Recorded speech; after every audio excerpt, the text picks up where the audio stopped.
Here we are. I'm on Route 9 in Shrewsbury, home to Mike Birbiglia, home to such comedians as Mike Birbiglia, and that's it, I think. It's January 8th, 2010. I am on my way to Westboro because I'm going to the Frozen at Fenway hockey game, BC and BU. With my father, my older brother John, my nephew Brendan. It's going to be awesome, really excited about it. Oh, and my nephew Connor's going too.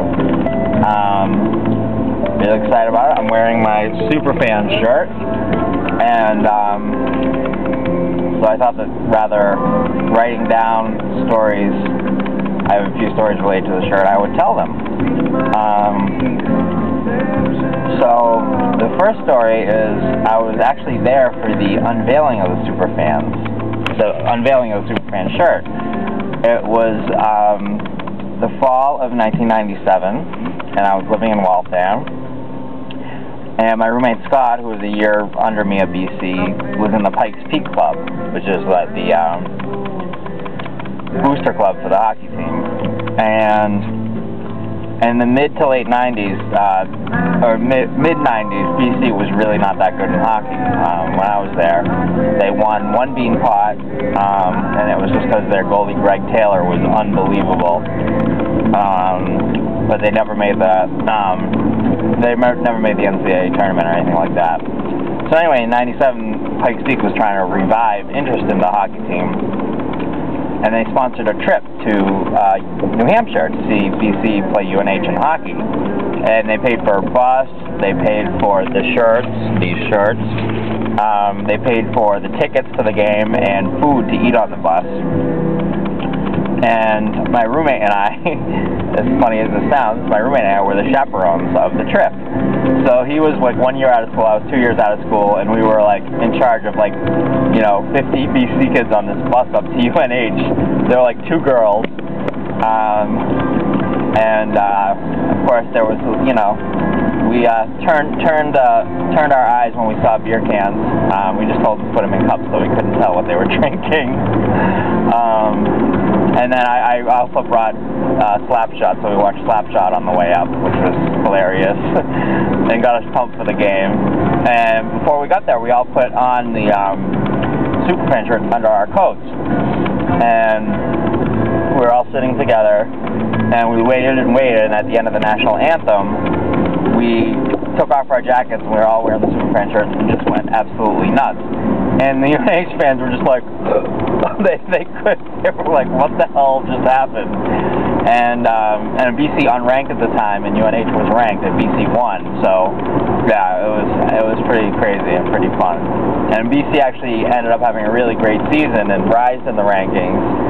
And but then they lost, and I wore my Superfan shirt. I wore it every single game, and they lost in a stunner in the opening round of the Bean Pot to Harvard. And so after they lost that game, they had a following game, I don't know, I went to, but it was in the middle of a laundry cycle. So I watched this when, sometimes I wouldn't in between games, sometimes I would, depending on the laundry cycle. So I did watch it after they lost to Harvard, and then they won the next game. And then they kept winning. So I was like, I'm not watching this because they kept winning. And they did not lose. They did not lose. So the Bean Pot is the first week in February. They did not lose from the first week in February through April. So I did not wash the shirt for 2 months. But I only wore it to the games. I had another long sleeve white BC shirt I'd wear under it.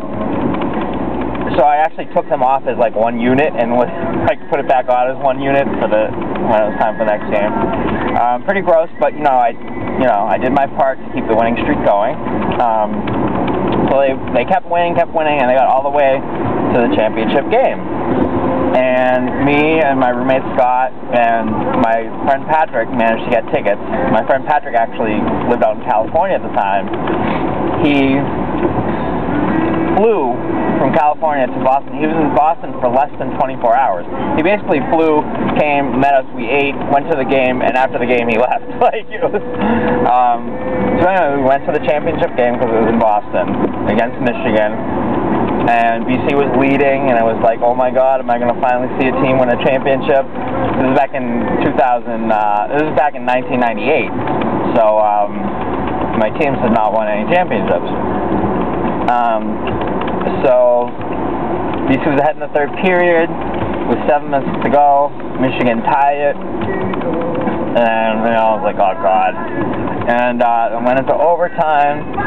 In overtime, BC had an open net to shoot on, and Jamie O'Leary hit the crossbar. And my friends and I joked that the reason he hit the crossbar was we used to play roller hockey at Conning Forum. When the season was over, they would melt the ice and it would just be like nice, smooth cement, perfect for roller hockey.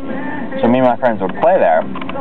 And sometimes the players would actually show up and play too. Like Marty Reasoner showed up once, and this kid Jamie O'Leary showed up once when I was playing goalie. And he had a breakaway, and I friggin' stoned him. Like, I don't know where the save came from. Like, he had a breakaway. One of the BC Ox players had a breakaway, and I stoned him. And so the joke with me and my friends was that like, you know, was on his mind for the rest of his hockey career, and that's why he missed the net in overtime.